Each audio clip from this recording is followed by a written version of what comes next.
నాకు ఇచ్చినటువంటి మీ భాగ్యమును బట్టి మీకు వందనాలు చెల్లిస్తున్నాము. నాతో మాట్లాడండి. నా జీవితానికి కావలసినటువంటి మీ మాటలను నాకు అనుగ్రహించమని యేసుక్రీస్తు నామమున అడిగి పొంది ఉంటున్నాను తండ్రి. ఆమేన్. హల్లెలూయా. We have been discussing a topic called reigning. లోకంలో, ఈ జీవితంలో క్రైస్తవునిగా నువ్వు జన్మించినావు, యేసు ప్రభువుని అంగీకరించినావు అంటే నీ జీవితము విజయవంతమైన జీవితము. హల్లెలూయా, హల్లెలూయా. మామూలుగా ఇతరులు జీవితంలో జయించాలని పరిగెత్తుతుంటారు. క్రైస్తవ జీవితము జయంతోనే మొదలవుతుంది. హల్లెలూయా. నువ్వు జయించినందుకు నువ్వు విజయం కాదు, యేసుక్రీస్తులో నీకు విజయం ఉంటుంది. హల్లెలూయా. మన కీ వర్స్ ఏముందంటే రోమీయులకు రాసిన పత్రిక 5వ అధ్యాయము 17వ వచనం. 24 మెసేజెస్ మనం ఈ స్క్రిప్చర్ మీద చెప్పి ఉంటున్నాం ఇంతవరకు. This is purely on training. ఏ విధంగా మనము జయించాలి జీవితంలో. హల్లెలూయా. దేవుని వాక్యాన్ని చూసినట్లయితే ఒక్క మనిషి వల్ల, ఈ రోమన్స్ 5:17 చెప్పే మాట ఏంటంటే, ఒక్క మనిషి చేసిన పాపం వల్ల ఈ లోకంలో మొత్తం పాపం అనేది వెళ్ళిందంట. ఆమేన్. ఒకే ఒక మనిషి. ఎవరా మనిషి? ఆదాం చేసిన తప్పుతో లోకమంతా పాపం వెళ్ళిపోయిందంట.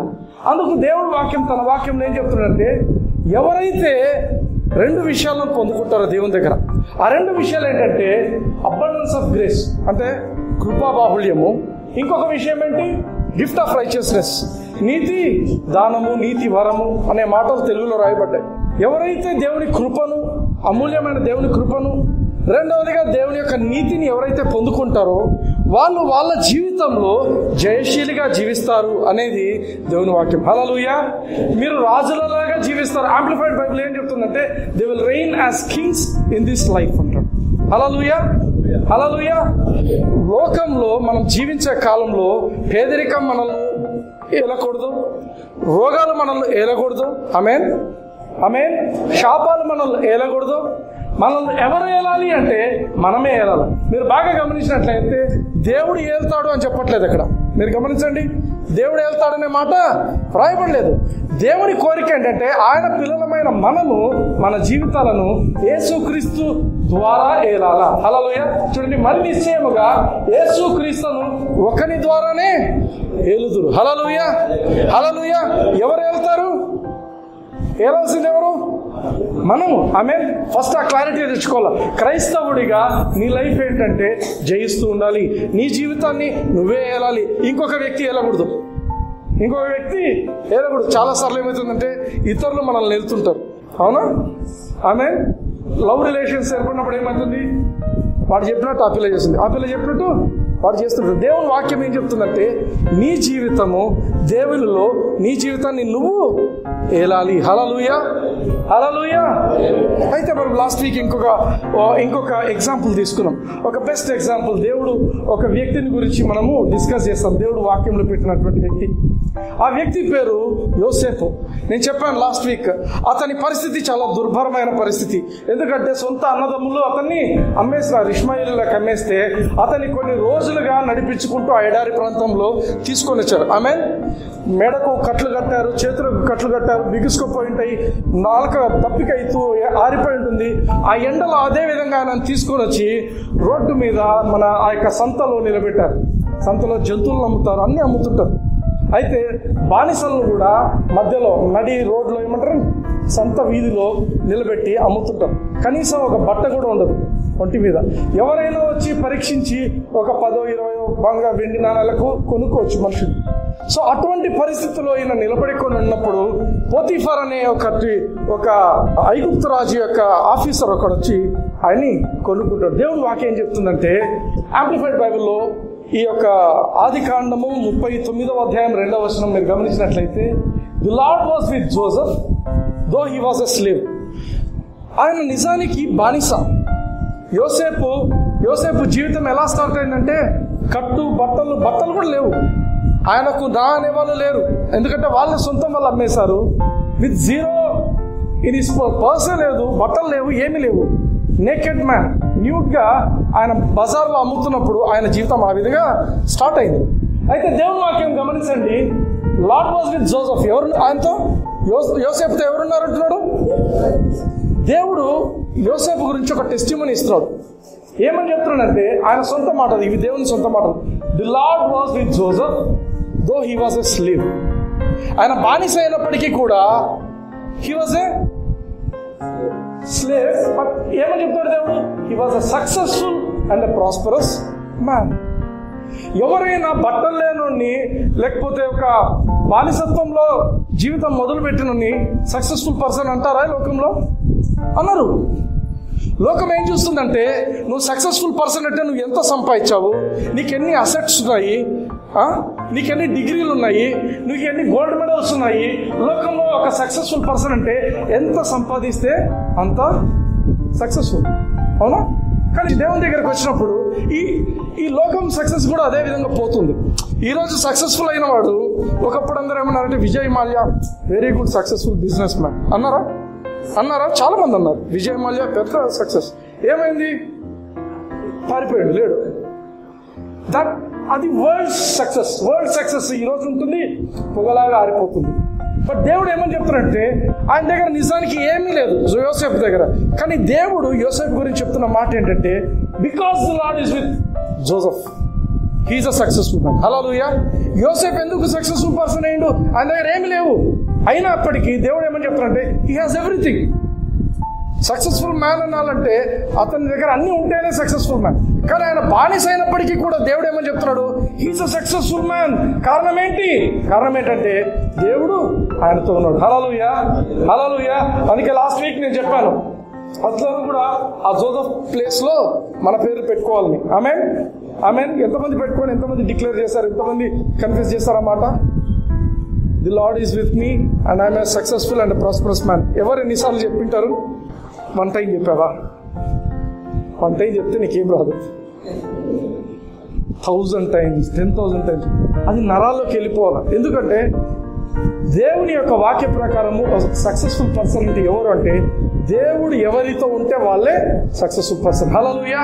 నువ్వు యేసుక్రీస్తు, అందుకే చెప్పే మాట ఏంటంటే, నువ్వు యేసయ్యని ఏ రోజు నీ జీవితం అంగీకరించినావో, నువ్వు ఎప్పుడైతే దేవుని బిడ్డగా మారినావో, that very day you are a success. హల్లెలూయా. ఆ రోజే నువ్వు సక్సెస్ అయిపోయావు. హల్లెలూయా. ఆమేన్. ఇంకొక మాట నేను చెప్పాల్సిన మాట ఏంటంటే, last week I was continuing in a topic called grace. ఆ కృప అనే విషయం ఇప్పుడు యోసేపు జీవితంలో మనం గమనిద్దాం. యోసేపుకి ఏమీ లేదు, హీ స్టార్టెడ్ విత్ నథింగ్ కదా. తర్వాత ఏమైంది? కొందరు ఏమనుకుంటారంటే, యోసేపును దేవుడే శ్రమ పెట్టిండు, పాపం మంచి పని చేస్తే కూడా ఆయన జైలు వేశారు, ఆ శ్రమను చూసి దేవుడే ఆయనను పైకి తీసుకొచ్చిండు. దేవుడు ఏ మనిషిని శ్రమ పెట్టాడు. ఫస్ట్ నోట్ చేసుకోండి ఆ point.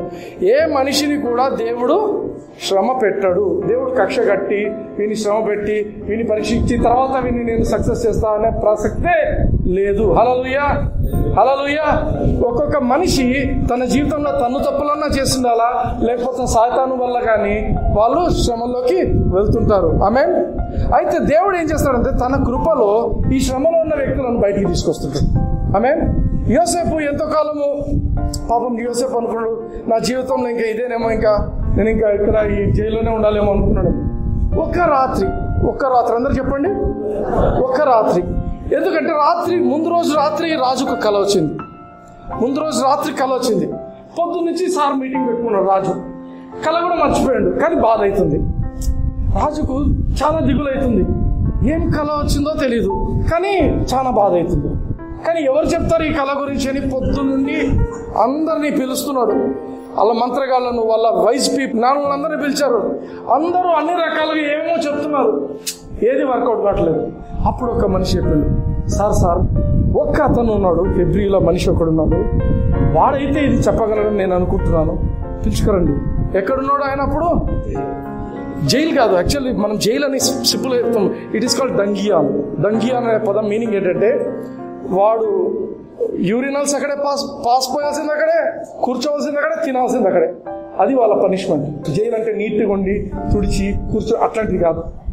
It was a dungeon. అంత చెత్త ప్లేస్, గడ్డం గీసుకోవడానికి లేదు, ఏం లేదు. బట్ దట్ వెరీ నైట్ ఈయనకు ఎప్పుడైతే పిలుపు వచ్చిందో, అతన్ని తీసుకొని పోయి రాజు దగ్గర తీసుకొని పోవాలంటే తనకు నీట్గా హెయిర్ కట్, మంచి షవర్, అన్ని నీట్గా చేసి, మంచి డ్రెస్, అన్నీ తీసుకొని రాజు దగ్గర తీసుకొచ్చారు. రాజు దగ్గరికి తీసుకొచ్చినప్పుడు రాజు, అయ్యా నాకు ఈ పరిస్థితి వచ్చింది, నాకు వచ్చిన కళను చెప్పగలవా అంటే 10 minutesలో సాల్వ్ అయిపోయింది. ఆమేన్. ఆయన కలగన్నది ఈయన చెప్పిండు. హల్లెలూయా. ఆమేన్. ఆ కళలు దేవుడు మాత్రమే ఇచ్చిన విజ్డమ్ అది. ఆమేన్. God's wisdom, it is God's wisdom. ఎవరైనా ఫోన్స్ ఉంటే మొబైల్స్ ఆఫ్ చేసుకోండి, లేదా సైలెంట్ మోడ్ పెట్టండి. It is God's wisdom. 10 minutesలో మ్యాటర్ సెటిల్డ్. ఆ మ్యాటర్ సెటిల్ అయిపోయిన వెంటనే రాజు ఏమని చెప్పిండు? 10 minutesలో ఆ యొక్క కళ అంతా డిస్క్రిప్షన్ అయిపోగానే రాజు ఏమని చెప్పిండంటే, ఇంత వైస్ పర్సన్ ఎక్కడైనా దొరుకుతాడా? వీడు కాకపోతే ఇంకెవరు వెళ్ళాలా ఈ రాజ్యాన్ని అని చెప్పి, సీట్ మాత్రం నాది, రాజ్యం అంతా నీదే. నువ్వు అడుగేయమంటే ఎవడైనా అడుగేయాలి, అడుగు తీయంటే ఇంకొకడు తీయాలి. హల్లెలూయా. హల్లెలూయా. ఎట్లా వచ్చింది అది? దట్ ఈస్ గ్రేస్, కృప. ఏమైనా కష్టపడిందా? యోసేపు కష్టపడిందా? ప్రాక్టీస్ చేసిందా? నేను రాజుకి ఎట్లా కళ్ళ చెప్పాలని? లేదు. It was all in 10 minutes time. 10 minutes. ఒక మనిషి జీవితాంతం కష్టపడే సంపాదించే దానికంతే కూడా దేవుని కృప ఒక క్షణంలో నీకు అదంతా ఇవ్వగలుగుతుంది. హల్లెలూయా. హల్లెలూయా. హల్లెలూయా. అందుకే చాలా మందికి కృప అంటే ఏమనుకుంటారంటే లేజీ పీపుల్ది కృప అనుకుంటారు. కాదు. అందుకే 1 కొరింథీయులకు రాసిన పత్రిక 15వ అధ్యాయం 10వ వచనంలో పౌలు క్లియర్గా చెప్తున్న మాటలు చూడండి. అయినను నేను ఏమై ఉన్నానో అది దేవుని కృప వలననే అయి ఉన్నాను. ఆమేన్. పౌలు తన మినిస్ట్రీ మంచి పీక్స్లో ఉన్న టైంలో చెప్తున్నాడు. ఏమని చెప్తున్నాడు? నేనేమై ఉన్నానో ఎవరి వల్ల? దేవుని కృప వల్ల. దేవుని వల్ల కాదు. ఏమంటున్నాడు? దేవుని కృప. ఉత్త దేవుని వల్ల అంటే ఏదో అనుకుంటాం. ఇప్పుడు దేవుని కృప అనే ఒక పదం యాడ్ చేస్తున్నాడు. హల్లెలూయా. కృప అంటే ఇట్ ఈస్ అన్మెరిటెడ్ ఫేవర్. అంటే దేవుడు అనుగ్రహం, దేవుడు తన యొక్క సహాయం చేస్తున్నాడు. కృప వల్లనే అయ్యున్నాను, మరియు నాకు అనుగ్రహింపబడిన ఆయన కృప నిష్ఫలం కాలేదు. అంటే ఏమీ వేస్ట్గా పోలేదు. చాలాసార్లు మనం గుర్తుపెట్టుకోవాల్సింది ఏంటంటే, దేవుడు కృపనిచ్చినప్పుడు కొందరు వేస్ట్ చేసుకుంటుంటారు. కానీ పౌలు అటువంటి వ్యక్తి కాదు. పౌలు ఏం చేశాడంటే, పౌలు జీవితంలో దేవుడు ఏ కృపనైతే ఇచ్చిండో ఆ కృప వేస్ట్ కాలేదంట. హల్లెలూయా. నిరర్థకం నిష్ఫలం కాలేదు. కానీ వారందరికంటే నేను ఎక్కువగా ప్రయాసపడి తిని. ఎవరందరికంటే? పేతురు, యోహాను, యాకోబు, యేసుక్రీస్తు యొక్క శిష్యులు, అవునా, ఇంకా ఆ కాలంలో సేవకు వెళ్తున్నటువంటి అనేకమైన దేవుని యొక్క పరిచర్య చేసే అందరికంటే కూడా పౌలు ఏమంటున్నాడంటే, వాళ్ళందరికంటే నేను ఎక్కువ శ్రమ పడ్డాను. ఆమేన్. అంటే ఏమర్థము? కృప అనేది నువ్వు చేయలేని పనిని అందరికంటే ఎక్కువగా చేసేట్లు చేస్తుంది. హల్లెలూయా. ఆయన అందుకేమంటున్నాడు? ప్రయాసపడినది నేను కాదు, నాకు తోడైన దేవుని కృపయే. హల్లెలూయా. నేను కాదు ప్రయాసపడింది, దేవుని కృపనే. హల్లెలూయా. హల్లెలూయా. అందుకే దేవుని కృప నువ్వు ఏది చేయలేవో దాన్ని ఎఫర్ట్లెస్ గా చేస్తుంది. ఎఫర్ట్లెస్ అంటే నువ్వు పెద్ద కష్టపడినట్టు కూడా ఉండదు. హల్లెలూయా. ఆమేన్. నెక్స్ట్ వర్స్ 2 పేతురు. ఈ కృపను ఏ విధంగా మనము ఇంక్రీజ్ చేసుకోవాలి జీవితంలో? ఎందుకంటే దేర్ ఇస్ ఎ స్క్రిప్చర్. 2 పేతురు 1వ అధ్యాయం 2వ వచనంలో ఇంగ్లీష్లో చెప్పబడిన మాట ఏంటంటే, grace and peace be multiplied. Multiplied అంటే ఏంటి? మినిమం 2తో మల్టిప్లై చేస్తే ఏమవుతుంది? 2 times డబుల్ అవుతుంది కదా. 3తో చేస్తే 3 times కదా. Multiplication is a good thing, పెరుగుతుంది. ఆమె అయితే ఇక్కడ ఏమని చెప్తాడు? Grace and peace be multiplied అంటే కృప పెరుగుతుంది. హల్లెలూయా. మన జీవితంలో ఇంత కృప ఇచ్చి ఉంటాడు దేవుడు, కానీ మనము ఆ కృపను పెంచుకునే బాధ్యత మనది. ఆమేన్. దేవుడు పెంచాడు, మనము పెంచుకోవాలి. అందుకే ఏమని చెప్తున్నాడు? Grace and peace be multiplied unto you. ఎలా? Through the knowledge of God and of our Lord Jesus.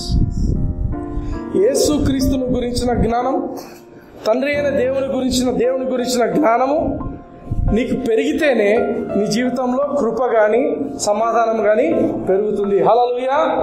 హల్లెలూయా. ఇదే స్క్రిప్చర్ యాంప్లిఫైడ్ లో గమనించండి. There is lot to understand. Next amplified లో చూడండి. This is wonderful. Will learn so much in this scripture. May grace. Grace అంటే ఏంటి? God's favour, దేవుని యొక్క అనుగ్రహం. అవునా? May grace and peace. ఇక్కడ వాడబడిన పదం ఏంటంటే షలోమ్. ఏంటి షలోమ్? యాక్చువల్గా గ్రీక్లో రాయబడిన పదమే ఇట్స్ షలోమ్ గ్రేస్. షలోమ్ అనే దానికి ఎంత పెద్ద డిస్క్రిప్షన్ చూడండి ఈ పీస్కు, which is perfect well being. దేవుని యొక్క షలోమ్ అనే సమాధానం నీ జీవితంలో ఉంటే నువ్వు పర్ఫెక్ట్గా ఉంటావు అంట. అన్ని విషయాలలో there is perfection in your life. Hallelujah. All necessary good. నీకు ఏ మంచి జరగాల్సిందో అవన్నీ జరుగుతుంటాయి. ఆమె మూడోది ఆల్ స్పిరిచువల్ ప్రాస్పెరిటీ. చాలా మంది ఫిజికల్ ప్రాస్పెరిటీ గురించి మాట్లాడతారు, నేను కూడా మాట్లాడతాను. కానీ దేవుని వాక్యంలో క్లియర్గా షాలోమ్ మెన్షన్ చేసే పదం ఏంటంటే ఇట్ ఈస్ స్పిరిచువల్ ప్రాస్పెరిటీ కూడా. It's full spiritual prosperity. ఎంతమంది డబ్బులు సంపాదించాలని ఆలోచిస్తాం, కానీ ఎంతమంది నా ఆత్మీయ జీవితాన్ని ఇంప్రూవ్ చేసుకోవాలా, నేను దేవునితో ఎక్కువగా గడపాలా, నేను దేవుని వాక్యం ఎక్కువ చదవాలా, నేను దేవునితో ఎక్కువ ప్రార్థన చేయాలా అని ఎంతమంది ఆలోచిస్తుంటారు? ఎంతమంది ఆలోచిస్తారంటే ఈ షాలోమ్ సమాధానం ఉన్న వాళ్ళు మాత్రమే ఆలోచిస్తుంటారు. హల్లెలూయా. అర్థమవుతుందా? అది నీ లోపం కాదు. బాగా గమనించండి, నేను చెప్పే మాట అర్థం చేసుకోండి. మనుషులందరికీ కూడా నేను దేవునితో గడపాలనే ఫీలింగ్ రాదు. ఎవరైతే ఈ యొక్క షాలోమ్ సమాధానాన్ని పొందుకుంటారో వాళ్ళ జీవితంలో ఈ స్పిరిచువల్ ప్రాస్పెరిటీ ఉంటుంది. ప్రాస్పెరిటీ అంటే ఏంటి? అభివృద్ధి, ఆత్మీయమైన అభివృద్ధి. నేను 5 చాప్టర్లు చదివినావు, ఈరోజు 10 చదవాలనిపిస్తుంది, రేపు ఇంకొంచెం ఎక్కువ చదవాలనిపిస్తుంది, ఎల్లుండి ఇంకొంచెం ఎక్కువ చదవాలనిపిస్తుంది. ఈరోజు 1 గంట సేపు ప్రార్థన చేస్తావు, రేపు 2 గంటలు చేయాలనిపిస్తుంది. అర్థమవుతుందా?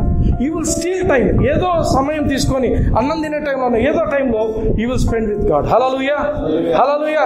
That is spiritual prosperity. నీ ఆత్మీయమైన జీవితంలో నువ్వు ఎదుగుతూ ఉంటావు, నువ్వు దేవునితో గడపడము ఎక్కువ చేస్తావు. హల్లెలూయా. అదంతా ఎక్కడుందంటే ఇట్ ఈస్ ఇన్ షాలోమ్. Grace and peace which is perfect well-being, all necessary good, all spiritual prosperity and freedom from fears. ఇక్కడ 3 విషయాలు ఉన్నాయి. ఫ్రీడమ్ ఫ్రమ్ 3 things చెప్తున్నాడు. 3 విషయాలు మనకు. ఫ్రీడమ్ ఫ్రమ్ ఫియర్స్ అన్నాడు. First thing, what is fear? భయం అంటే ఏంటి? భయం అంటే అందరం ఎక్స్పీరియన్స్ చేసేదే కదా బ్రదర్. భయం అంటే ఏంటి? నేను ఐ వెంట్ త్రూ డిక్షనరీ. ఎందుకంటే ఈ ఫియర్ అంటే ఏంటంటే డిక్షనరీ క్లియర్గా చెప్తున్న మాట ఏంటంటే it is a strong uncontrollable అంటే ఏంటి? నువ్వు కంట్రోల్ చేయలేవు. ఫియర్ ఈజ్ బియాండ్ యూ, నువ్వు చేయలేంది. ఆమేన్. నేను భయపడుతురా అంటుంటారు కొందరు. నువ్వు భయపడుతురా అంటుంటే ఇంకా భయపడుతుంటాడు. ఎందుకంటే వాడి కంట్రోల్లో లేదు. Fear is an uncontrollable, strong, uncontrollable, unpleasant emotion. Unpleasant అంటే బాగుండదు, ఆ ఫీలింగ్ బాగుండదు, ఆ భావోద్వేగము బాగుండదు. Emotion caused by actual danger or perceived danger.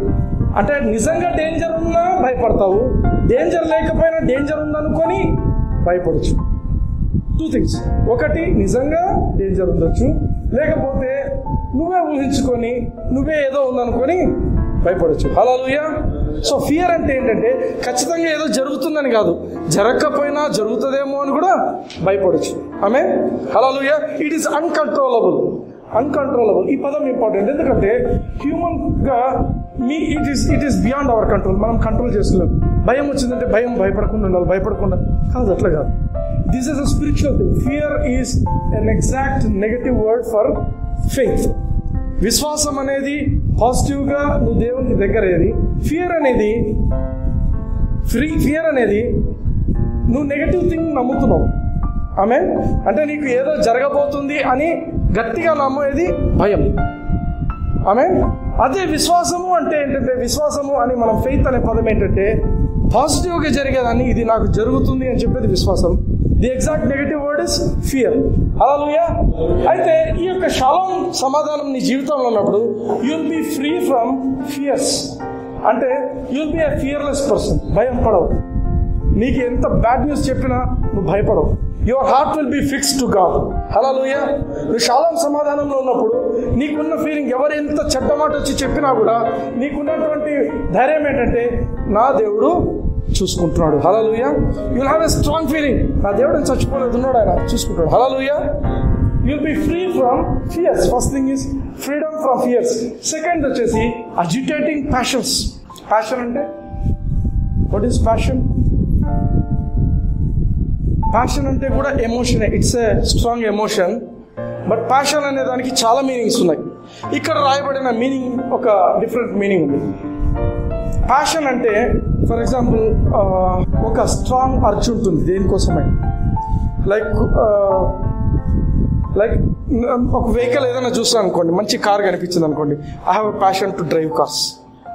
Passion అది చిన్నదా పెద్దదా అది కాదు, ఎట్లా ఉంటుంది చూడాలి. That's a passion. అర్జ్ ఉంటుంది, అర్థమవుతుందా? కొందరు బుక్స్ అంటే ప్యాషన్ ఉంటుంది, బుక్స్ చదవండి, ఏదైనా ఒక మంచి బుక్ దొరికితే తీసుకొని చదవాలి. ప్యాషన్ అంటే ఒక అర్జ్ టు డూ సంథింగ్, ఒక తెలియని ఫోర్స్ ఉంటుంది మీలో చేయాలని. Hallelujah. That is one way of saying this is passion. ఇంకొకటి ఏంటంటే స్ట్రాంగ్ డిటర్మినేషన్. స్ట్రాంగ్ డిటర్మినేషన్ అంటే ఏదైనా పని చేస్తే ప్యాషన్తో చేస్తాడు వీడు అంటారు. విన్నారా పదం? అంటే ఏదైనా చేస్తే ఒక ఫుల్ కాన్సన్ట్రేషన్ పెట్టి ఒక దాంట్లో చేస్తాడు అనేది, that is one other meaning for passion. అయితే ఇక్కడ రాయబడిన ప్యాషన్కు మీనింగ్ ఏంటి అంటే అజిటేటింగ్ అన్నారు. అజిటేటింగ్ అంటే అజిటేటర్ అని ఉంటుంది మా దగ్గర. అజిటేటర్ ప్లేట్లెట్స్ను ఎప్పుడు అజిటేట్ చేస్తున్నారు, లేకపోతే మిక్స్ చేస్తున్నట్టు ఉంటుంది. అజిటేటర్ అంటే ఇలా కదిలిస్తుంటుంది. అజిటేటింగ్ అంటే కదిలించేది. ఓకే, అజిటేటింగ్ ప్యాషన్స్ అంటే ఈ ఇంకొక లాస్ట్ మీనింగ్ ఏముందంటే this is something to do with romance. అంటే యవ్వన కాలంలో ఉన్నటువంటి భావోద్వేగాలు, స్త్రీ పురుషులకు మధ్య వచ్చేటువంటి భావోద్వేగాలు. ఆమేన్. ఏమన్నా మాట్లాడుతున్నాను, అదే మాట్లాడుతున్నా, కరెక్ట్గా అక్కడికి వస్తున్నా. ఎందుకంటే మనం అనుకోవచ్చు, కానీ క్రైస్తవ జీవితంలో యాజ్ వీ గ్రో, నేను కూడా I was born again in my teens. Yesu ప్రభు నమ్ముకుంది టీన్స్లో. During those days I know what I felt. మనకు కొన్ని చూసినప్పుడు ఇది చేస్తే బాగుంటుంది, ఇది చూస్తే బాగుంటుంది అనిపిస్తుందా, అనిపించదా? ఆడవాళ్ళకైనా అనిపిస్తుంది, మగవాళ్ళకైనా అనిపిస్తుంది. అనిపించలేదు అంటే యు ఆర్ టెలింగ్ ఏ లై, అబద్ధం. అర్థమవుతుందా? సో ఏ ఏజ్ అయినప్పటికీ కూడా ఈ మధ్య పిల్లలు ఇంకా చిన్న వయసులోనే తెలుసుకుంటున్నారు. So these are agitating passions. Agitating passions అంటే వాళ్ళకు తెలియకుండానే ఒక అమ్మాయిని చూసినప్పుడు అబ్బాయికి భావోద్వేగాలు వస్తుంటాయి, అబ్బాయికి చూసినప్పుడు అమ్మాయికి భావోద్వేగాలు వస్తుంటాయి.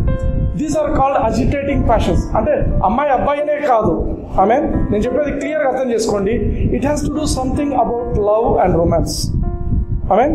అంటే చిన్న వయసులోనే పిల్లలు ఎట్లయిపోతున్నారంటే ఈ కాలంలో 7th class 8th class love లెటర్లు రాసుకుంటున్నారు. I was stunned. 4th class అబ్బాయి రాసింది ఒక లవ్ లెటర్. మా హెడ్ మిస్ట్రెస్ కొడుతూ ఉండేవాడిని, చెట్టుకేసి కొడుతుంది. ఎందుకు మేడం పాపం అని కొడుతున్నారంటే, చూడు సునీల్ వాడు ఏం చేస్తున్నాడు. పాప స్కూల్ కోసం పోతే స్కూల్ దగ్గర పాపను తీసుకురావడానికి వెళ్తే ఇలా కొడుతూ ఉండాలి, చెట్టు కట్టేసి కొడుతుంది. ఏంటంటే 4th క్లాస్ అబ్బాయి 3rd క్లాస్ అమ్మాయికి ఎక్కడ నేర్చుకుంటున్నారు? దట్స్ ఫ్రమ్ ఇన్సైడ్, లోపల ఉంటున్నాయి. Those are agitating passions and these are also uncontrollable. Human గా మీరు కంట్రోల్ చేసుకోలేరు, ఎవరు కంట్రోల్ చేసుకునేది కాదు. This has nothing to do with discipline. నేను ఇట్లా చేయకూడదు, నువ్వు ఎంత చేయకూడదు అనుకుంటావో అది చేస్తుంటావు. అర్థమవుతుందా? I tell you why. ఎంత చేయకూడదు అనుకుంటారో అది చేస్తుంటారు. These are agitating passions. కానీ నీ జీవితంలో దేవుని యొక్క షాలోమ్ పీస్ ఎప్పుడైతే ఉంటుందో you are free from these agitating passions. ఇవి నీ మీద ఎటువంటి ప్రభావము చూపించవు. హల్లెలూయా. అండ్ లాస్ట్ థింగ్ ఏమని చెప్తానంటే మారల్ కాన్ఫ్లిక్ట్స్. మారల్స్ అంటే ఏంటి? చాలా మంది అంటారు మారల్స్ లేవు, వీడికి మారల్స్ ఉన్నాయి, వీడికి మారల్స్ లేవు. మారల్స్ అంటే ఏంటి? ఒక గుడ్ బిహేవియర్, ఒక మంచి బిహేవ్ చేయడానికి నీ కాన్షియస్కి సంబంధించింది అది. నేను I read out what is in the dictionary. Moral అంటే ఏంటంటే confirming the standard of right behaviour sanctioned by once consciousness. ఒకని మనస్సాక్షి వాడిని ఒప్పుకున్న ప్రకారం, వానికి ఓకే చెప్పిన ప్రకారము వాడు చక్కగా జీవించడము మారల్ అంటారు. ఆమేన్. మారల్ అంటే నా మనస్సాక్షి ఒప్పుకోవాలా పని చేయాలంటే, అది ఒప్పుకోకుంటే కూడా చేశాను అనుకోండి ఇమ్మారల్ ఫెలో. అర్థమవుతుందా? మనస్సాక్షిని దాటిపోయి చేస్తున్నాం ఒక పని అంటే మారల్స్ లేనట్టు. ఎందుకంటే దేవుడు వచ్చి చెప్పడు నువ్వు తప్పు చేస్తున్నావు. దేవుడు కాదు, నీ మనస్సాక్షి ఉంటుంది లోపల. ఆమేన్. చాలా మంది ఏమనుకుంటారు దేవుడు మన పక్క నుండి నువ్వు తప్పు చేస్తున్నావు. దేవుడు God is not at all interested in those things. ఎందుకంటే దేవుడు ఆల్రెడీ నీకు ఒక వాచ్మెన్ పెట్టిండు. ఎవరోడు? నీ మనస్సాక్షి చెప్తున్నప్పుడు నువ్వు దాన్ని దాటిపోతున్నావు అంటే you are an immoral person. నీ మనస్సాక్షి చెప్పినట్లు ఓకే, ఇది నేను రైట్గా చేయట్లేదు. ఎందుకంటే ప్రతి ఒక్కరి హృదయంలో దేవుడు కొన్ని ఈ మనస్సాక్షి అనేది పెట్టాడు దేవుడు ప్రతి ఒక్క మనిషిలో. సో ఆ మనస్సాక్షి ప్రకారంగా మనం పోయినప్పుడు మారల్స్ ఉన్నట్టు, లేకపోతే మారల్స్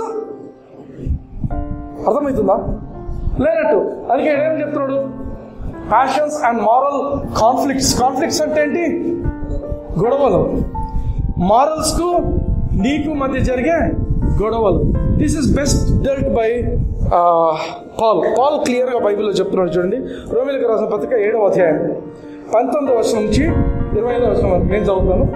నేను నిశ్చయించు మేలు చేయక ఇచ్చయింపని కీడు చేయించున్నాను. అవునా? పాల్ ఏమని చెప్తున్నాడు? For the good that I would do, I do not, but the evil which I would not, that I do. నేను మంచి చేయాలనుకుంటున్నాను, అది చేయలేకపోతున్నాను. చెడు చేయకూడదు అనుకుంటున్నాను, అదే చేస్తున్నాను. ఇది పౌలు పర్సనల్ ఫీలింగ్ మాత్రమే కాదు, పరిశుద్ధాత్మ దేవుడు బైబిల్లో కొన్ని రాసినప్పుడు అవి మనం కొరిలేట్ చేసుకోవాలి, మన జీవితాలకు చూసుకోవాలి. మంచి చేయాలనుకున్నది చేయలేకపోతున్నాడు, చెడు చేయకూడదు అనుకుంటున్నాడు, చెడు చేస్తున్నాడు. దిస్ ఇస్ ఏ కాన్ఫ్లిక్టే కదా, గొడవ, మారల్ కాన్ఫ్లిక్ట్. అయితే నేను ఇచ్చయింపని దానిని చేసిన ఎడల అది చేయనది నా యందు నివసించు పాపమే గాని ఇకను నేను కాదు. అయితే నేను చేయటం లేదబ్బా, అది నాలో ఒక పాపం ఉంది అని చెప్తున్నాడు. నా లోపల పాపం. Next 21st verse. కాబట్టి నేను ఇచ్చయించు నాకు కీడు తటస్థమైనందున ఒక నియమము నాకు కనబడుతున్నది. ఒకలాగా అనిపిస్తుందంట ఆయనకు. ఆయన శరీరంలో ఒకలా ఉంది. అంతరంగ పురుషుని బట్టి దేవునికి ధర్మశాస్త్రం అనేది, ఇక్కడ ధర్మశాస్త్రం అనేది ట్రాన్స్లేషన్ లోపం. ఇక్కడ ఉన్నది ఏంటంటే దిస్ ఇస్ అ లా, నేను ఆనందించుతున్నాను. కానీ దేవుడు ఒక నియమం పెట్టిండు. ఇది మనం 8th చాప్టర్కి వచ్చినప్పుడు మనం చూస్తాం. 2 నియమాలు ఉన్నాయి. ఒకటి వచ్చేసి చూడండి 8th చాప్టర్లో నెక్స్ట్ వెళ్ళమ్మా, నెక్స్ట్కి వెళ్తే మీకు తెలుస్తుంది. 8th chapter. For the law of the spirit of life in Christ Jesus has made me free from the law of sin and death. ధర్మశాస్త్రం గురించి చెప్పట్లే ఇక్కడ. ఇక 2 నియమాలు ఉన్నాయి. ఒకటి వచ్చేసి జీవమునిచ్చు ఆత్మ యొక్క నియమం, ఇది మన ఆత్మలో ఉన్నాడు. రెండవ నియమం ఎక్కడ ఉందంట? పాప మరణములను నియమించుచున్న ఇంకొక నియమం ఉంది, పాప మరణముల నియమం. అది మన శరీరంలో ఉంది. ఆమేన్. ఇప్పుడు 7th చాప్టర్కి వెళ్ళిపో. ఈ 2 నియమాలు, ఒకటేమో శరీరంలో పనిచేస్తుంది, పాప మరణముల నియమం శరీరంలో పనిచేస్తుంది. ఇంకొకటేమో జీవం ఇచ్చు ఆత్మ నియమం అనేది ఆత్మలో పనిచేస్తుంది. ఒక మారల్ కాన్ఫ్లిక్ట్ వస్తుంది, గొడవ. మంచి చేయాలనుకుంటున్నాడు, మంచి చేయలేకపోతున్నాడు. చెడు చేయకూడదు అనుకుంటున్నాడు, ఆ చెడును చేస్తుంటున్నాడు. వేరొక నియమము నా అవయవంలో ఉన్నట్టు నాకు కనబడుతున్నది. శరీరం ఇది చేయకూడదు అంటే ఇదే పోయి చేస్తుంది, చేయి పని. అర్థమవుతుందా? నా అవయవములో నాకు కనబడుతున్నది, అది నా మనస్సు నందున. ఇది ధర్మశాస్త్రం కాదు, మనస్సులో ఉన్నది దేవుని నియమం, ఆత్మ నియమం. పోరాడచ్చు నా అవయవంలో ఉన్న పాప నియమమును నన్ను చెరపట్టి లోపరుచుకొనుచున్నది. అంటే ఒక మనిషి తనకు ఇష్టం లేకపోయినా కూడా he's going in to bondage. ఇది రాస్తున్నది ఎవరు? The great apostle Paul. అపోస్తలుడైన పౌలు ఎంతో గొప్ప సేవ చేసిన అతను, ఆయన ఏం చేస్తున్నాడంటే, అయ్యో నేనెంతో మంచి చేయాలనుకుంటున్నా, నా జీవితంలో చేయలేకపోతున్నా, కానీ చెడు చేయకూడదు అనుకుంటున్నా, ఆ చెడునే చేస్తున్నా. అవునా? నేను పరిశుద్ధంగా ఉన్నాను అంటున్నాడా? ఏమంటున్నాడు? టైం వచ్చినప్పుడు ఆయన చెప్తున్నాడు, పరిశుద్ధులమే, మనం అందరం యేసయ్య రక్తం చేత కడబడినప్పుడు అందరం పరిశుద్ధులమే. కానీ ఆయన క్లియర్గా చెప్తున్న మాట ఏంటంటే, నా అవయవములలో ఒక నియమం ఉంది, పాపపు నియమం ఒకటి ఉంది. అదే నా మనస్సులో ఇంకొక నియమం ఉంది. అదేం నియమం అంటే జీవమిచ్చు దేవుని యొక్క ఆత్మ నియమం ఉంది. అదేమో ఒక రకంగా చెప్తుంది, ఈ శరీరంలో ఏమో ఇంకొక నియమము జరుగుతుంది. అవునా? నెక్స్ట్, అయ్యో నేనెంతో దౌర్భాగ్యుడను, ఇట్టి మరణమునకు లోనకు శరీరము నుండి నన్నెవడు విడిపించును. పౌలు క్లియర్గా చెప్తున్న మాట ఏంటంటే, మనమందరం బిలీవర్స్మే, యేసు ప్రభువుని అంగీకరించడం, బాప్తిస్మం తీసుకున్నాం, పరిశుద్ధాత్మని స్వీకరించడం, భాషలో మాట్లాడే వాళ్ళు ఉంటారు, మాట్లాడిన వాళ్ళు ఉంటారు. ఎవరైనప్పటికీ కూడా ఒకసారి నువ్వు యేసు ప్రభువుని అంగీకరించినావు అంటే నువ్వు పరిశుద్ధునివి, నువ్వు దేవుని యొక్క కుమారుడివి. అయితే పౌలు క్లియర్గా చెప్తున్న మాట ఏంటంటే, మన శరీరంలోకి ఇంకా విడుదల దొరకలేదు. మన ఆత్మలు విమోచింపబడ్డాయి, కానీ మనం శరీరము ఎప్పుడు విమోచింపబడుతుందంటే యేసుప్రభు రెండో రాకడలో మాత్రమే అది జరుగుతుంది. అందుకే ఏమని చెప్తాడు 25వ వచనం, మన ప్రభు అయిన యేసుక్రీస్తు ద్వారా దేవునికి కృతజ్ఞతలు చెల్లించుతున్నాను. ఎందుకు? దేవుడే విడిపించేది కాబట్టి. ఆ ముందు వాక్యం ఏమంటున్నాడు? నన్ను ఎవడు విడిపించును, ఈ శరీరం నుండి నన్ను ఎవడు విడిపించును? మన ప్రభు అయిన యేసుక్రీస్తు ద్వారా దేవునికి కృతజ్ఞతాస్తుతులు చెల్లించుతున్నాను. కాగా మనసు విషయంలో నేను దైవ నియమమునకును శరీరములో పాప నియమమునకును దాసుడనే ఉన్నాను. ఇది చెప్పిన తర్వాత 8th వర్స్కి వెళ్తున్నాడు. 8th చాప్టర్కి వెళ్తున్నాడు. 8th చాప్టర్లో మొదటి వర్స్ అందరు చదవండి. ఏముంది? కాబట్టి క్రీస్తునందు ఇప్పుడు క్రీస్తునందు మా వారికి ఏ శిక్షా విధి లేదు. హల్లెలూయా. అంటే ఏమర్థం అంటే, నువ్వు శరీరంలో ఉన్నప్పుడు, ఐమ్ జస్ట్ టెల్లింగ్ యు, నువ్వు శరీరంలో ఉన్నప్పుడు పాపం చేయాలనిపిస్తుంది, పొరపాటున చేసినావు, చేసిన తర్వాత నీకు ఖచ్చితంగా శిక్ష పడుతుంది అని అనుకోవద్దు. ఎందుకంటే ఏ శిక్షా విధి లేదు ఎప్పుడు నువ్వు క్రీస్తునందు ఉన్నట్లయితే. హల్లెలూయా. బ్రదర్, మీరు లైసెన్స్ ఇస్తున్నారు, నేను లైసెన్స్ ఇవ్వటం లేదు. నేను పాపం చేయొద్దన్నా చేసేటోడు చేస్తూనే ఉంటాడు. అర్థమవుతుందా? నేను పాపం చేయమని చెప్పట్లా. పొరపాటున జరిగితే కూడా గుర్తుపెట్టుకోవాల్సిన మాట ఏంటంటే, అయ్యో నేను పాపం చేసిన నేర్చడం కాదు. ఏం చేయాలంటే దేవుని నీతి మీద ఆధారపడాలి. అందుకే చెప్పింది, 2 విషయాలు పొందుకున్న వ్యక్తి జయిస్తాడు ఈ లోకంలో. సైతాన్ ఏం చేస్తాడు? సైతానుకున్న గ్రేటెస్ట్ వెపన్ ఏంటంటే గిల్ట్. అందరు చెప్పండి. గిల్ట్ అంటే తప్పు చేసినావు అనే స్వభావం నీలో పెట్టేసిందంటే ఇంకా అయిపోయింది. నువ్వు జయించావు కాదు కదా, నువ్వు అసలు పోరాటానికి పోవు, ఆత్మీయ పోరాటానికి వెళ్ళవు. ఇంకా ఇంత తప్పు చేసినావు కదా, ఇంకా అయిపోయింది బ్రదర్ నీ జీవితం, అయిపోయింది.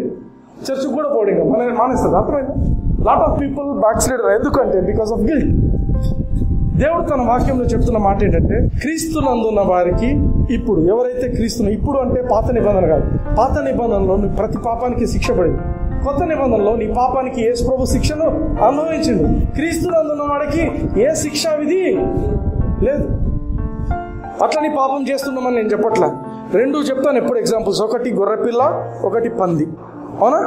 పంది మురికాలలో పడుతుంది, ఏం చేస్తుంది? అది బయటికి రావాలనుకుంటుందా? ఎంత బాగుంది ఇది, ఇక్కడే ఉంటాను. గొర్రెపిల్ల పడితే ఏమనుకుంటుంది? బయటికి రావాలనుకుంటుంది. నువ్వు గొర్రెపిల్లవో పందివో నీ మనసుకే నీకు తెలుస్తుంది. Some people will be enjoying SIT.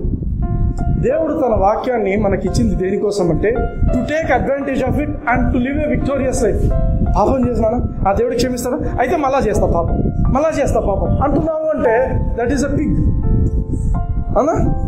పంది ఏమంటుంది? నేను పాపం చేసి మళ్ళీ చేస్తా, దేవుడు క్షమిస్తాడా? అయితే మళ్ళీ పాపం చేస్తా. పిగ్ అంటే నువ్వు రక్షణ పొందలే. ఎందుకంటే రక్షింపబడిన వాడికి ఎట్లుంటుందంటే హృదయమో, నేను చేయకూడదు. అర్థమవుతుందా? నేను చేయకూడదు.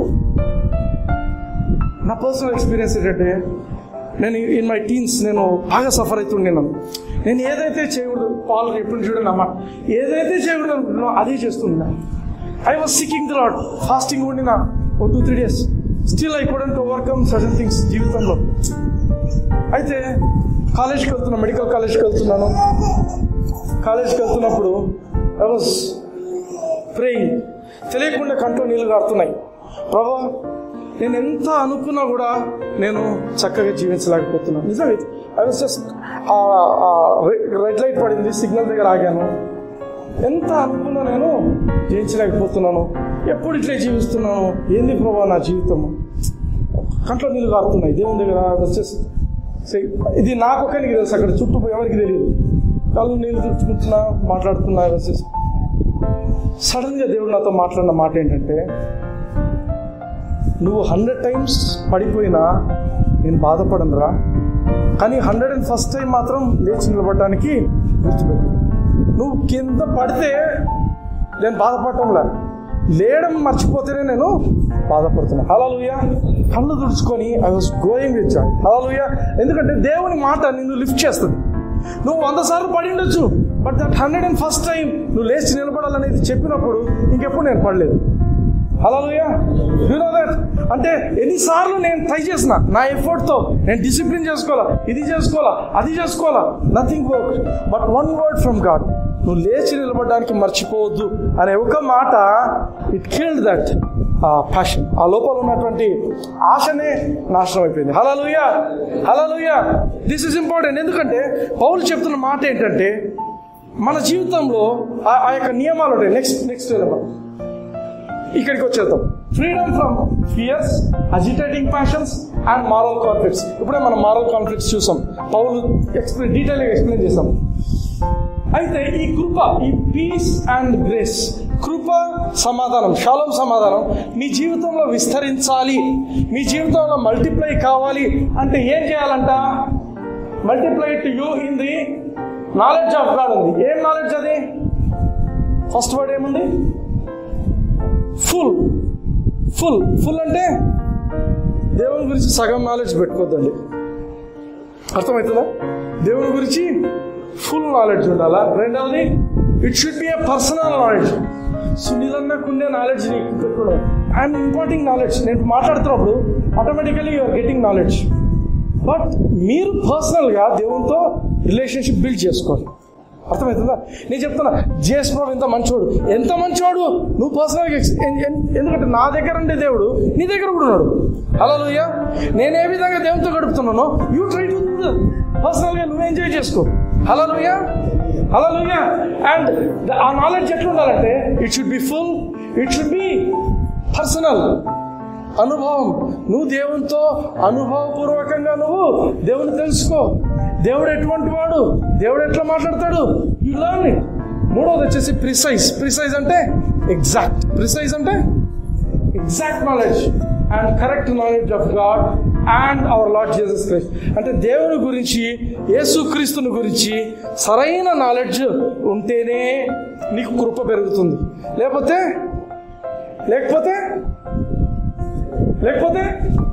పెరగదు. చెప్పండి. దేవుడు కృప ఉంది కాబట్టి కృపనిస్తాడు కాదు, కృపనిచ్చిండు. అందరికీ కృపనిచ్చిండు. అందరికీ కృపనిచ్చిండు కాబట్టి అందరం రక్షణ పొందినాం. కృపనిచ్చిండు కాబట్టి అందరం ఇక్కడ కూర్చున్నాం. అయితే ఆ కృప విస్తరించాల జీవితంలో, కృప పెరగాలి. ఎట్లా పెరుగుతుంది? యేసుక్రీస్తుని గురించి, తండ్రి అయిన దేవుని గురించి ఒక ఫుల్ నాలెడ్జ్ పొందుకోవాలి. Amen. There is one word called gnosis. Gnosis అంటే డయాగ్నోసిస్ విన్నాం. Diagnosis, prognosis. Prognosis, diagnosis meaning ఏంటి? ప్రోగ్నోసిస్ అంటే ఎట్లా ఉంటుంది ట్రీట్మెంట్ ఇచ్చిన తర్వాత ఈ మనిషికి. ప్రోగ్నోసిస్ గుడ్డా బ్యాడా అంటే ఈ ట్రీట్మెంట్ ఇచ్చినా కూడా వీడు బాగుంటాడా లేదా, దట్ ఈస్ గ్నోసిస్. గ్నోసిస్ అనేది ఏంటంటే నీకు సంబంధించిన జ్ఞానం, హ్యూమన్ గా నువ్వు ఆలోచించి చెప్పే జ్ఞానాన్ని గ్నోసిస్ అంటే. There is one more word called synesis. Synesis అంటే దిస్ ఈస్ ఫ్రమ్ గాడ్. పరిశుద్ధాత్మ దేవుడి నుంచి వచ్చే జ్ఞానం. ఇది అనుభవపూర్వకమైన జ్ఞానం. సెకండ్ పదం పర్సనల్ అని. That is not gnosis, this is synesis. Synesis అంటే దేవునితో నువ్వు నడుస్తున్నప్పుడు నీకు అనుభవ జ్ఞానం తెలుస్తుంది. ఒక మనిషిని గురించి మనం, ఫర్ ఎగ్జాంపుల్ నాకు సుష్మాకర్ తెలుసు. సుష్మాకర్ తెలుసా? తెలుసు బ్రదర్. కానీ సుష్మాకర్ నాకు బాగా తెలుస్తుందా లేకపోతే వాళ్ళ వైఫ్ బాగా తెలుస్తాడా? కానీ ఆమె కంటే ముందు నాకు తెలుసు కదా. అవునా? ఆమె కంటే ముందు నాకు తెలుసు. కానీ ఎవరికి ఎక్కువ తెలుసు? వైఫ్కి. ఎందుకు? పర్సనల్. అర్థమవుతుందా? అదొక పర్సనల్ వాక్లో పోయినప్పుడు ఒక మనకు తెలియని విషయాలు తెలుస్తుంది. అర్థమైందా? That is a personal relationship. Personal relationship ఎప్పుడైనా కూడా it's a powerful thing. You will know so many things. అందుకే దేవుని పర్సనల్గా ఎక్స్పీరియన్స్ చేయాలి. హల్లెలూయా, హల్లెలూయా. అందుకే will know about Jesus from his birth. ఈ జీసస్ గురించి, దేవుని గురించి జ్ఞానం మనకు ఫుల్గా ఉంటే తప్ప మనకు కృప పెరగదు. అవునా? కృపను పెంచుకోవాలనుకుంటున్నారా? Then will know about God. Hallelujah, hallelujah. మత్తయి సువార్తకి వెళ్దాం. మత్తయి సువార్త 1వ అధ్యాయము 18-19 వర్షాలు చదువుతారు ఎవరైనా? యేసు ప్రభువు గురించి తెలుసుకుందాం. ఇక్కడ పైన బోర్డు పైన ఉంది కదా క్లియర్గా. ఆయన తల్లి అయిన మరియా యేసేపునకు ప్రదానం చేయబడిన తర్వాత ఏకం కాకముందు ఆమె పరిశుద్ధాత్మ వలన గర్భవతిగా ఉన్నది. ఆమె భర్త అయిన యోసేపు నీతిమంతుడై ఉండి ఆమెను అవమానపరచనున్నగా రహస్యంగా ఆమెను విడనాడాలని ఉద్దేశించారు. హల్లెలూయా, హల్లెలూయా. బాగా గమనించండి, యోసేపుతో ప్రదానం చేయబడింది, ఎంగేజ్మెంట్ అయిపోయింది. కానీ ఎట్లా తెలుసుకున్నారు? 6 months ప్రెగ్నెంట్, ఏ మంత్ ప్రెగ్నెంట్ తెలిసిపోయింది నాకు. తెలిసిపోయిన తర్వాత అంటే ఈయనకు ఆమెకు ఫిజికల్ రిలేషన్షిప్ లేదు. దేవుడు మాకేం క్లియర్గా చెప్తుంది, వీళ్ళు కలవనప్పుడే ఆమె గర్భవతి అయ్యాడు. అవును, హల్లెలూయా, ఆమేన్. చూడండి ఒకసారి చూడండి, యేసుక్రీస్తు ఆయన తల్లి అయిన మరియా యోసేపుకు ప్రదానం చేయబడిన తరువాత వారేకము కాక మునుపు, అందరు చెప్పండి, వారేకము కాక మునుపు ఆమె పరిశుద్ధాత్మ వలన గర్భవతిగా నుండెను. అయితే ఆమె పరిశుద్ధాత్మ వలన గర్భవతి అయింది అనేది మన జోసెఫ్కి తెలియదు, యోసేఫ్కి తెలియదు. యోసేఫ్ ఏమనుకున్నాడంటే, ఏమో ఈమె నాతో ఎంగేజ్మెంట్ చేసుకుంది, కానీ ముందే ఎవరైనా బాయ్ ఫ్రెండ్ ఉన్నారేమో, నాకైతే ఇష్టమే ఆమె, కానీ ఆమెకు కూడా కొన్ని ఇష్టాలు ఉంటాయి కదా, ఎవరైనా ఇష్టపడిందేమో, ఫోన్లే ఇంకా మనం ఎందుకు ఊరికే ఆమెను గబ్బు లేపాలా. ఎందుకంటే ఆ కాలంలో పెళ్లికి ముందే ఇట్లా గర్భవతి అయితే మాత్రం ఏం చేస్తారంటే రాళ్ళు తీసుకొని చంపేస్తారు. ధర్మశాస్త్రం ఆ విధంగా ఉంది, రాళ్ళతో కొట్టి చంపేస్తారు. ఈయన ఆమెను ప్రేమించిండు. రెండోది వచ్చేసి ఈయన నీతిమంతుడు అంట. నీతిమంతుడి ఇంతకాలం మనం నీతిమంతుడి గురించి నేర్చుకున్నాం. అయితే నీతిమంతుడు అయినప్పుడు ఒక మనిషి ఏ విధంగా బిహేవ్ చేస్తున్నాడు చూడండి. నీతిమంతుడైన మనిషి ఇంకొకరి తప్పులను ఎత్తి చూపటం, అవునా, ఆయనకు డౌట్ వచ్చింది. ఇంకొకరు అయితే ఏం చేస్తారు, ఇంటి మీదకి పోయి దాడి చేసి ఏం కన్నారా మా పిల్లలను, ఏమి సంసారం చేస్తారా మా వీళ్ళు అంటారు, ఇంకా నోటికి వచ్చిన మాటలు మాట్లాడతారు. కానీ ఈయన ఎటువంటాడంటే, ఆయన నీతిమంతుడై ఉండను కనుక ఆయన బజార్లో కీర్చడము మంచిది కాదు. నీతిమంతులు ఏం చేస్తారంటే చెడు చేయరు ఇంకొకరిని. వాళ్ళు ఇంకొకరి గురించి పోయి చెడుగా చెప్పకుండా ఏం చేసింది ఆయన, సీక్రెట్ ఎందుకులే బాగా ఎక్కడన్నా బతకని అని చెప్పి ఆయన డిసైడ్ చేసుకొని మెల్లగా ఎవరికి చెప్పకుండా మనం వదిలేద్దాం అనుకున్నాడు. అప్పుడేమైంది, 20వ వచనం,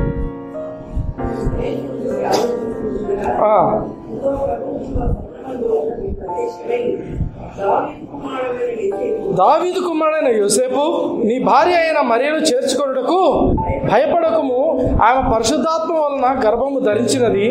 ఆమె యొక్క కుమారుని కనును తన ప్రజలను వారి పాపముల నుండి ఆయనే రక్షించును గనుక ఆయనకు యేసు రక్షకుడు అని పేరు పెట్టుదు అనెను. హల్లెలూయా, హల్లెలూయా.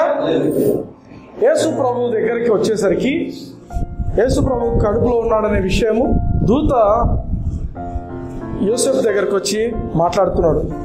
ఏమని చెప్తా, ఫస్ట్ టైం ఈ పదం జీసస్ అనే పదం ఇక్కడ ఇస్తున్నాడు.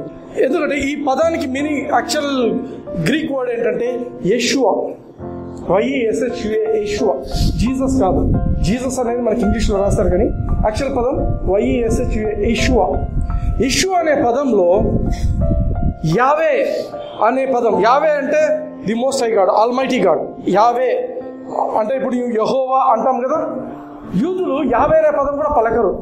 ఆ పలికితే కూడా పలకడానికి కూడా అర్హులం కాదు అని యావే అనే పదం వాళ్ళు ఎప్పుడు పలకరు. యావే అనే పదం పలకరు. అయితే దేవుడు ఏం చేస్తాడంటే ఈ యెషువా పదంలో యావే అనే షార్ట్ ఫామ్ యావే ఉంది. రెండోది ఏంటంటే సేవియర్ అనే పదం ఉంది. రెండు ఉన్నాయి. ఆమేన్. జీసస్ అనే పదం యెషువా అంటే ఏంటంటే యావే ది సేవియర్. ఏంటి?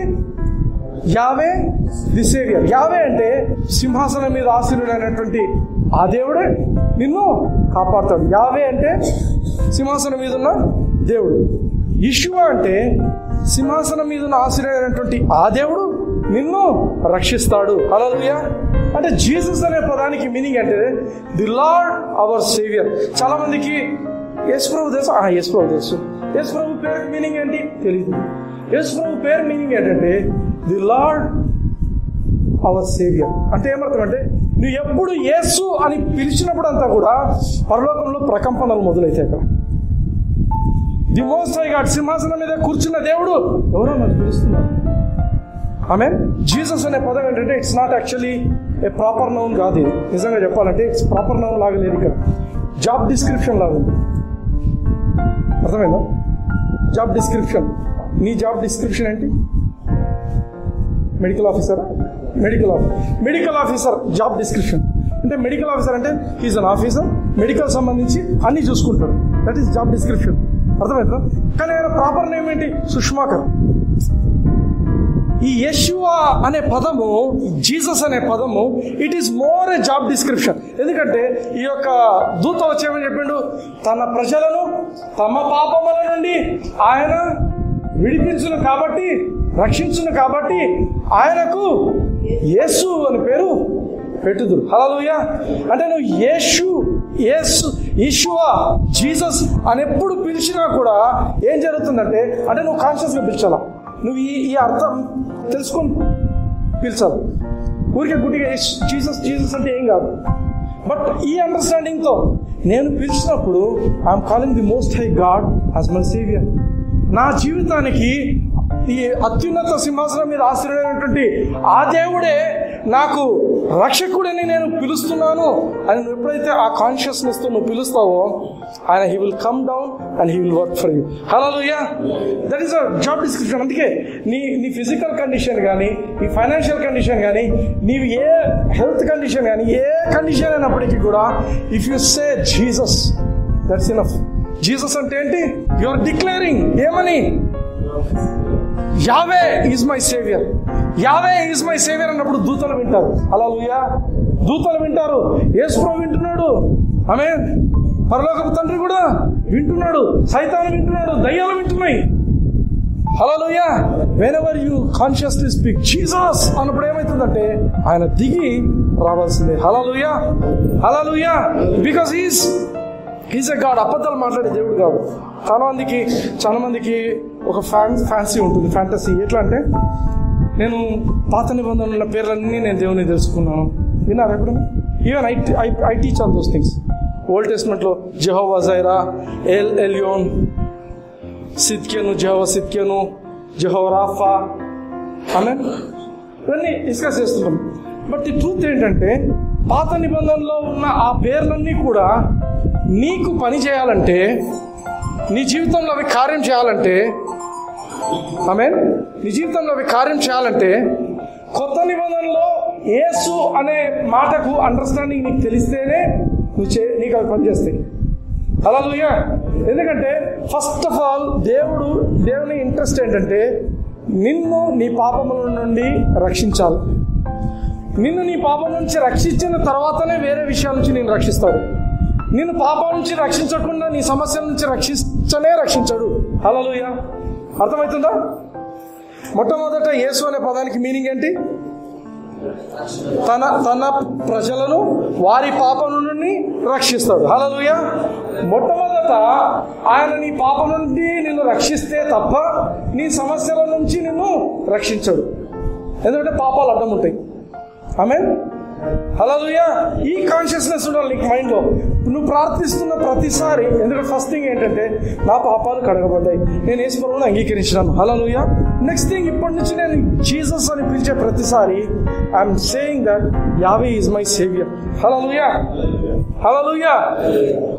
అందుకే ఏ ఛాలెంజ్ ఉన్నా, ఎటువంటి పరిస్థితి ఉన్నా జీసస్ ఈజ్, అందుకే this is the best description నాకు అనిపిస్తుంది. Jesus job description. Dhoni is famous for cricket కదా, Dhoni is famous for cricket. Saina Nehwal badminton. Amitabh Bachchan ఫిలిమ్సా, యాడ్స్కి అయిపోయింది ఇప్పుడు కదా, ads. And Jesus is famous for saving people. Hallelujah. అర్థమవుతుందా? ధోని వీళ్ళంతా దేనికో ఫేమస్ ఉన్నారు, but Jesus is famous for saving people. Hallelujah. ఆయన జాబ్ డిస్క్రిప్షన్ ఏంటంటే saving people from their sins. Once ఆ సిన్స్ అనే నుంచి వాళ్ళు రక్షింపబడ్డారు అంటే నెక్స్ట్ థింగ్ ఏంటంటే వాళ్ళ సమస్యలన్నీ కూడా తెలుస్తూ పోతుంది. హల్లెలూయా. హల్లెలూయా. అయితే ఇంకొక నెక్స్ట్ వర్స్లో ఇంకోటి 22nd వర్స్లోనేమో 22nd వర్స్ చదవండి. ఇదిగో, ఎందుకంటే జీసస్ అనే పదానికి ఉత్త సేవియర్ అనే కాదు, దేర్ ఈజ్ సంథింగ్ మోర్. చూడండి, చదవండి. ఇదిగో కన్యక గర్భవతి కుమారుని కనును ఆయనకు ఇమ్మానుయేలనగా అని ప్రభు తన ప్రవక్త ద్వారా పలికిన మాట నెరవేర్చినట్లు ఇదంతా జరిగాను. ఇమ్మానుయేలు పేరునకు దేవుడు మనకు తోడని. Hallelujah. God with us. English లో ఉన్న పదం ఏంటిది? God with us. Almighty God with us. Hallelujah. Almighty God with us. Old testament లో గాడ్ విత్ us అనేది చాలా కష్టం, చాలా కష్టం. ఎందుకంటే చాలాసార్లు ఓడిపోయినారు ఇజ్రాయేల్ దేశస్తులు. యుద్ధాలకు పోయినప్పుడు చాలాసార్లు ఓడిపోయినారు. కానీ దేవుడు ఎప్పుడు వాళ్ళకి తోడుకుంటే అప్పుడు ఓడిపోలేదు, అప్పుడు భయంకరంగా గెలిచారు. హల్లెలూయా. జ్యూస్కు బాధేస్తుంది ఇది. ఇజ్రాయేల్ ప్రజలకు మీరు గమనిస్తే దినవృత్తాంతాలలో వాళ్ళు చేసిన యుద్ధాల దగ్గర అక్కడంతా మీరు గమనించినట్లయితే గొప్ప గొప్ప విజయాలు ఎక్కడెక్కడ వచ్చినాయో అక్కడ దేవుడు వాళ్ళకి తోడై ఉంటాడు. దేవుడు తోడైనాడు. స్వల్ప మెజారిటీతో వాళ్ళు గెలిచినారు, ప్రసక్తే లేదు. భారీ మెజారిటీస్తోనే గెలిచినారు. హల్లెలూయా. దేవుడు తోడుకున్నప్పుడు భారీగా జరిగినాయి. ఇన్ఫాక్ట్ ఎరుకోని ఎట్లా చేయించినారు? ఎరుకోని ఎట్లా చేయించినారు? ఓ అని అరిచినారు, అంతే. ఏమైంది? గోడ పడిపోయింది. హల్లెలూయా. బాగా బిగ్గరగా గడిచినారా? అలసిపోయినారు. తిరిగి తిరిగి దాని చుట్టూ 7 సార్లు తిరిగితే అలసట వచ్చేసింది. అలసట వచ్చిన తర్వాత ఎంత గట్టిగా అరుస్తారు? గట్టిగా అరచండి అన్నారు. అరిచినారు. అంటే నీ అరుపుకు సంబంధం లేదు, దేనికి సంబంధం లేదు. దేవుడు నీకు తోడుకుంటే ఆటోమేటిక్గా అన్ని జరిగిపోతాయి. హల్లెలూయా. కొన్ని యుద్ధాలు అయితే మీరు గమనిస్తే 200 మందితో పోయి జయించినారు. కొన్ని వేల మందిని 200 మందిపై జయించినారు. హల్లెలూయా. దావీదు దగ్గర 400 మంది ఉన్నారు. 400 మందిలో 200 మంది మాకు అలసిపోయినా మాకు కాదన్నారు. సరే మీరు కూర్చోండి, ఆయుధాలు పట్టుకున్నాను. ఇక 200 మందే పోయినారు. జిక్లాక్ పోయి జయించుకొచ్చినారు. హల్లెలూయా. హల్లెలూయా. దేవుడు తోడుగా ఉన్నాడు అంటే అవతల ఎటువంటి పరిస్థితి అయినా కూడా ఇట్ ఈస్ ఇమ్మెటీరియల్. జయము మనదే. హల్లెలూయా. ఇక్కడ అందుకే కొత్త నిబంధనలు ఏంటంటే దేవుడు he has given for granted. పాత నిబంధనలో దేవుడు నీకు తోడుగుండాలంటే నువ్వు చాలా పరిశుద్ధంగా జీవించాలా, నువ్వు ఏ తప్పులు లేకుండా ఉండాలా, ఇవన్నీ ఉండాలి. కొత్త నిబంధనలు ఏమైంది? నువ్వు యేసుప్రభువుని అంగీకరించిన రోజున నీ పాపాలన్నీ కడగబడ్డాయి. హల్లెలూయా. నీ పరిశుద్ధత యేసుక్రీస్తు పరిశుద్ధత, నీ నీతి దేవుని నీతి. ఆమేన్. నీ మంచి పనులను బట్టి రాలేదు నీకు నీతి. యేసుక్రీస్తును అంగీకరించినందుకు నువ్వు నీతిమంతుడు అయినావు. హల్లెలూయా. సో అవన్నీ నీకు ఇవ్వబడ్డాయి కాబట్టి యేసు అంటే ఇక్కడ ఏంటంటే ఇమ్మానుయేలు అనే పదం కూడా యాడ్ చేయబడింది. ఇమ్మానుయేలు అనగా దేవుడు నీకు తోడై ఉన్నాడు. హల్లెలూయా. హల్లెలూయా. మనం అక్కడ యోసేపు దగ్గర ఏం చూసాము? యెహోవా యోసేపుకు తోడై ఉండెను కనుక అతడు వర్ధిల్లుతూ వచ్చాడు. హల్లెలూయా. The Lord was with Joseph and he was a prosperous man and he was a successful man. Hallelujah. Hallelujah. You should have a clear knowledge. యేసు అనే పదం ఏంటి? ఇమ్మానుయేల్ అంటే ఏంటి? ఏమర్థము? దేవుడు మనకు తోడు. ఏమోపా నాకేం ఆ ఫీలింగ్ కలగటంలా, పరిస్థితులన్నీ నాకు వ్యతిరేకంగా ఉన్నాయి, అన్నీ నాకు విరుద్ధంగా పనిచేస్తున్నాయి.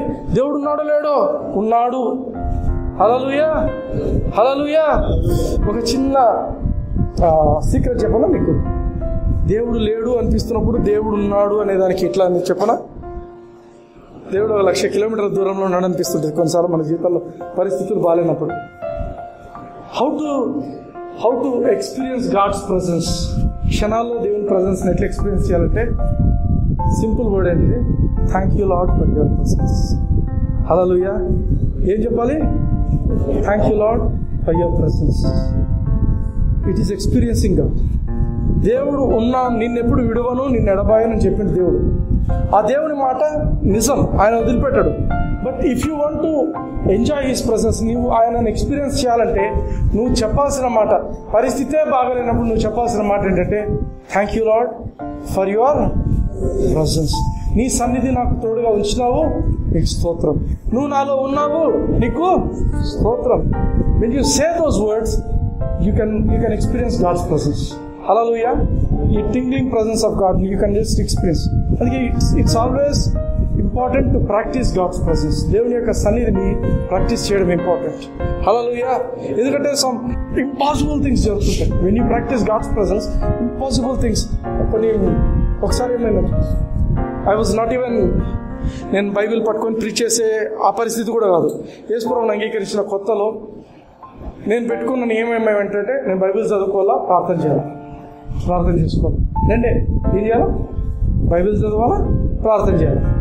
అయితే I was practising God's presence, దేవుని సన్నిధిని ప్రాక్టీస్. ఎట్లా అంటే ఇప్పుడు మీకు చెప్పాను కదా, thank you Lord for your presence, ఈ మాటలు మాట్లాడుతూ I was praying, I was singing songs, I was doing that. ఒకసారి ఈ విధంగా మా మిద్ద పైన ఒక రూమ్ ఉంది. ఆ రూమ్లో when I was praying, when I was practising God's presence, suddenly God spoke to me about a girl. ఒక అమ్మాయి గురించి దేవుడు మాట్లాడారు. ఆ అమ్మాయి కూడా నాకు పెద్దగా పరిచయం లేదు. అప్పుడు సెయింట్ జోసెఫ్ డిగ్రీ కాలేజ్లో ఒకసారి నన్ను అప్పుడంతా కీబోర్డ్కి పరిమితం అనమాట, వేరే ఏం లేదు. పోయి మోసుకొని పోవాలా, ఏదైనా హెల్ప్ చేయాలా, రావాలా. ఫలానా ఒక అమ్మాయి నాతో కొంతసేపు ఒక 5 నిమిషాలు మాట్లాడండి. ఆ అమ్మాయి కోసము ప్రార్థన చేయి. నాకు ఎందుకు ప్రార్థన చేస్తుందో తెలియదు. ఆ అమ్మాయిని కాపాడు. ఒక్కసారే అదొక రోజే ఒక 5-10 నిమిషాలు ప్రార్థన చేశాను, వదిలేసాను. The very next day that girl came to my house. Remember, I'm not a preacher. అప్పటికి ఇంకా నేను దేవుని వాక్యం చెప్పడం మొదలుపెట్టిన వ్యక్తిని కాదు. ఎవరైనా కూర్చుంటే ఎవరికైనా మాట్లాడడం దేవుని గురించి తప్ప ఇలా మైకులు పట్టుకొని మాట్లాడింది లేదు. Immediate next day around 11 o'clock 12 o'clock మధ్యాహ్నం టైంలో అమ్మాయి ఇంటికి వచ్చింది. అన్నా, నాకు సూసైడల్ టెండెన్సీస్ ఉన్నాయి. నా జీవితంలో ఎప్పుడు ఆత్మహత్య చేసుకోవాలనే ప్రేరణలు నాకు చిన్నప్పటి నుంచి కూడా నా జీవితంలో ఉండినాయి. ఆ అమ్మాయి అప్పటికి డిగ్రీ ఫస్ట్ ఇయర్ చదువుతుంది. ఉండినాయి. మా అమ్మ నాన్నలు ఎప్పుడు గొడవ పడుతుంటారు. అవి చూస్తూ నాకు కూడా మనసు బాగలేక చాలాసార్లు నేను సూసైడ్ ట్రై చేశాను. ఇన్ఫ్యాక్ట్ నేను పలానా టైంకు నేను క్యాండిల్కు నా నైటీని ఇట్లా అంటించి క్యాండిల్ దగ్గర అగ్గి పెట్టుకున్నా, నేను కిరోసిన్ పోసుకొని ఇట్లా అంటించబోతున్నాను. సడన్గా ఒక వాయిస్ వినిందంట, సడన్గా ఒక శబ్దం వినిందంట. ఏమని? Stop, go to brother Sunil అని. Hallelujah, stop, go to brother Sunil. ఆ అమ్మాయి ఆ రోజు నైట్ నేను ప్రేయర్ చేసిన. నైట్ వాళ్ళ ఇంట్లో గొడవ జరిగింది. నైట్ చచ్చిపోవాలనుకుంది. ఇంకా ఆ రోజు స్టాప్ చేసింది. ఎక్కడి నుంచి వినిందో శబ్దం నేను అర్థం కాలేదు. ఆ రోజుకు విరమించుకుంది. Next day she came to me. వచ్చినప్పుడు, అన్న ఈ విధంగా జరిగిందంటే, ఐ టోల్డ్ హర్ ఫలానా టైంలో God told me to pray for you. అన్న ఎగ్జాక్ట్గా అదే టైంలోనా నేను ఇంకా ఒక క్షణంలో నేను కాల్చుకొని చనిపోయిండేదాన్ని. దెన్ ఐ షేర్డ్ గాస్పెల్, దేవుని గురించి గాస్పెల్ చెప్పి. హల్లెలూయా. అర్థమవుతుందా? When you practise God's presence. ఇప్పుడు బాగా ఆలోచించండి, నాకున్న జ్ఞానానికి, నాకు ఆ అమ్మాయి గురించి ఒక 5 నిమిషాలు మాట్లాడిన దానికి, ఆ అమ్మాయి ఇంట్లో ఏం జరుగుతుంది, వాళ్ళ పరిస్థితి ఏమో తెలుసా? తెలియదు. బట్ దేవునికి అన్నీ తెలుసు. And if you are dealing with such a God, మీరు అనుకోవచ్చు. అందుకే చాలా మంది ఏమనుకుంటుంటే కొందరితోనే దేవుడు మాట్లాడతాడేమో, బాగా ప్రీచ్ చేసేటోళ్ళతో దేవుడు మాట్లాడు. కాదు. It is for every believer. అందుకే చెప్తున్నా, నేను బిలీవర్గా ఉన్న టైంలో జరిగిన విషయం చెప్తున్నాను మీకు ఎగ్జాంపుల్గా. You can practise the same thing. Yesu ప్రభువుతో నువ్వు you can just enjoy his presence. You can talk to him. You can have personal relationship. Hallelujah. ఏదైతే what is impossible for our human brains is possible to God. Amen. Hallelujah. ఒకవేళ అమ్మాయి చనిపోయింటే నరకం పోయిండు. కానీ అమ్మాయి చనిపోలేదు కాబట్టి, గాస్పెల్ షేర్ చేశాను కాబట్టి నరకం పోయే ప్రసక్తే లేదు ఇంకా. Hallelujah. And she is happily enjoying with her family in Bengaluru now. Hallelujah. అందుకే I was successful in my work. నేనేమనుకున్నా, ప్రార్థన చేసుకోవాలా, బైబిల్ చదువుకోవాలి. I was successful. I was practising God's presence. అందుకే the presence of God is very important. దేవుని సన్నిధిని practice చేయండి. ఇంటికి వెళ్ళాక కూడా దేవుడితో మాట్లాడడం మొదలు పెట్టండి. Thank you Jesus for your presence. అయినా నువ్వు నాతో ఉంటున్న దేవుడివి, నన్ను ఎప్పుడు విడిచిపెట్టని దేవుడివి, నాతోనే ఉంటా అని చెప్పినావు, నాతోనే ఉంటున్నావు తండ్రి. హల్లెలూయా.